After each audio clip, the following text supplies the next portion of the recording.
Let's boost your English skills. Hello, listeners. Welcome back to the Boost English podcast. I'm your host, Olivia. Do you want to become more fluent in English or learn why worry sometimes ties your stomach in knots? Are you struggling with insomnia, overthinking, or job stress? If that sounds familiar, stay with me. By the end of this episode, you'll not only strengthen your listening skills, but also collect practical tools to tame anxiety. 2 wins in 1 listen. And don't panic if you miss a phrase here or there. The vocabulary review at the end will fill the gaps and boost your confidence. Ready? Let's breathe in, breathe out, and dive right in. Anxiety is sneaky. It wears many disguises. For some people, it's a constant low hum, like a refrigerator buzzing in the background. For others, it's a sudden thunderclap that leaves you shaking. Personally, I feel a tight band around my chest. My shoulders inch toward my ears, and my thoughts spin so fast they blur.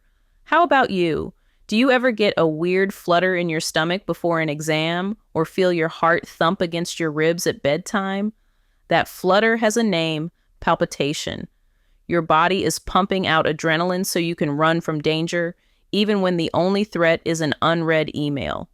When the mind can't find a real tiger, it invents one, and we start to catastrophize, turning a tiny problem into the end of the world.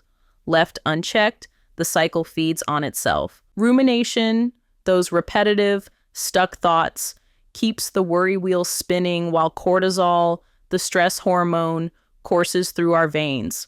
It's exhausting, right? Why does this happen? Blame your amygdala, a little almond-shaped part of the brain that shouts danger whenever it isn't sure what's coming next. Long ago, that alarm saved our ancestors from saber-toothed cats, but today, it can't tell the difference between real threats and social media drama.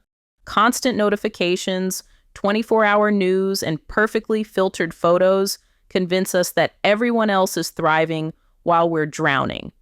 Uncertainty feels unsafe, so the brain scans for patterns and fills blank spaces with worst-case scenarios. Your nervous system flips from rest and digest to fight or flight, switching off the calm parasympathetic side and flooring the sympathetic gas pedal. No wonder you can't relax.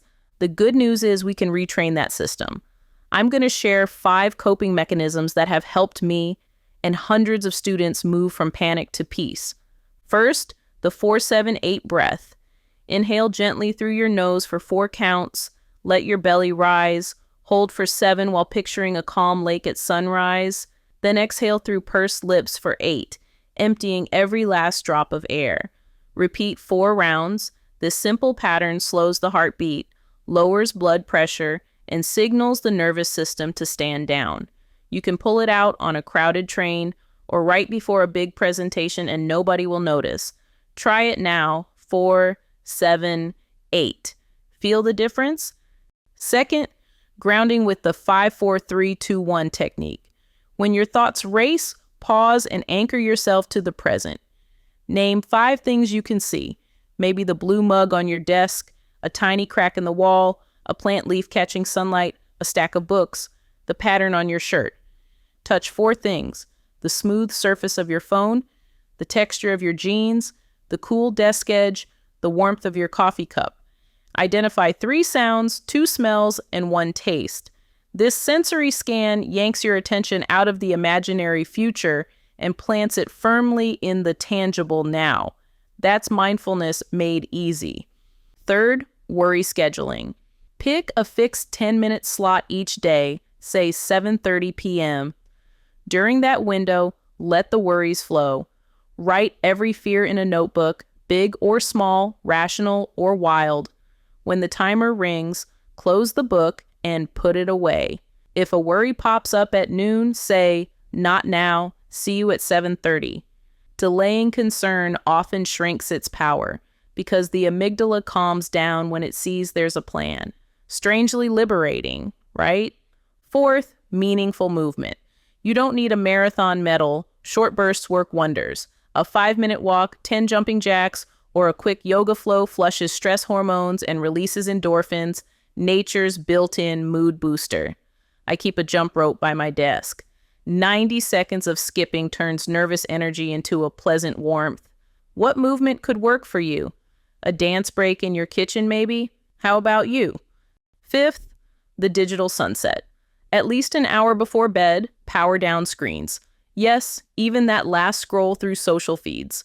Swap blue light for soft lamplight and a paperback. When your eyes rest, the brain releases melatonin, pulling you into deeper sleep. Consistent rest is a secret weapon. A well-rested brain handles daytime challenges without spiraling. If quitting cold turkey feels impossible, start with 30 minutes and build from there, okay? Let me share a personal story. Last spring, I was juggling lesson planning, a surprise tax audit, and my sister's wedding. One Thursday at midnight, a sharp pain shot through my chest, and my hands trembled. The rational part of me whispered anxiety, but panic shouted, heart attack. I did the 5-4-3-2-1 exercise, touching my notebook, feeling the wooden chair under me, listening to the faint hum of the fridge. Then I scheduled my worries, scribbling each task onto paper. Seeing the list turned chaos into concrete steps. Finally, I closed the laptop, grabbed a mystery novel, and honored my digital sunset. Within 15 minutes, my breath slowed, the pain faded, and the next morning I tackled the audit without that heavy cloud overhead. True story. Now, beware of solutions that secretly exacerbate anxiety. Number 1, chugging coffee or energy drinks. Caffeine spikes adrenaline and can turn mild jitters into full-blown tremors. Number 2, doom scrolling. We think we're relaxing, but sensational headlines and highlight reel photos convince us the world is burning and we're falling behind. Number 3, telling yourself, just calm down. Suppressing feelings makes them roar back louder. Number 4, binge watching shows until 2 in the morning under the excuse of me time.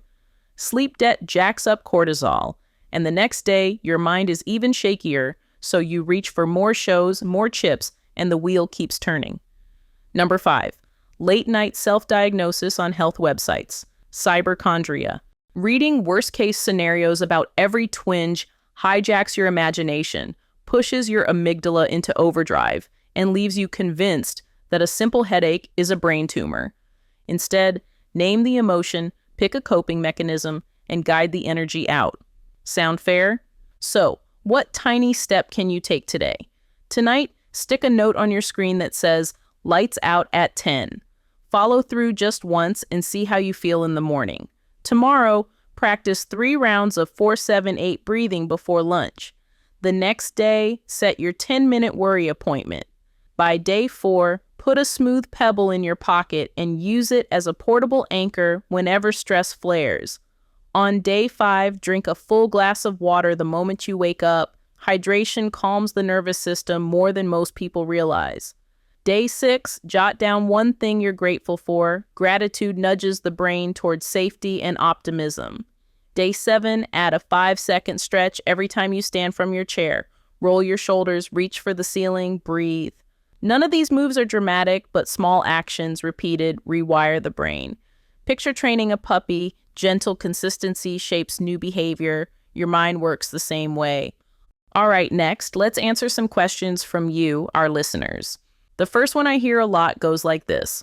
Olivia, I keep promising myself a 10 p.m. lights out, but somehow I'm still scrolling at midnight. How do I break the cycle? My advice is to put your phone in another room, use an old school alarm clock, and tell one friend your goal. That outside accountability plus removing the glowing temptation makes success much more likely. Another listener asks, breathing exercises feel awkward in public. Any tips? Start practicing at home while showering or sitting at a traffic light until the pattern becomes second nature. Then in meetings, you can do a silent 4-7-8 behind a casual smile. Trust me, no one notices. Someone else wrote, my mind races at 3 a.m. Should I get up or stay in bed? If you can't sleep after about 20 minutes, get up, keep the lights dim, read something boring, then return when you feel sleepy. Lying in bed wide-eyed trains your brain to link the mattress with stress, so changing scenery helps.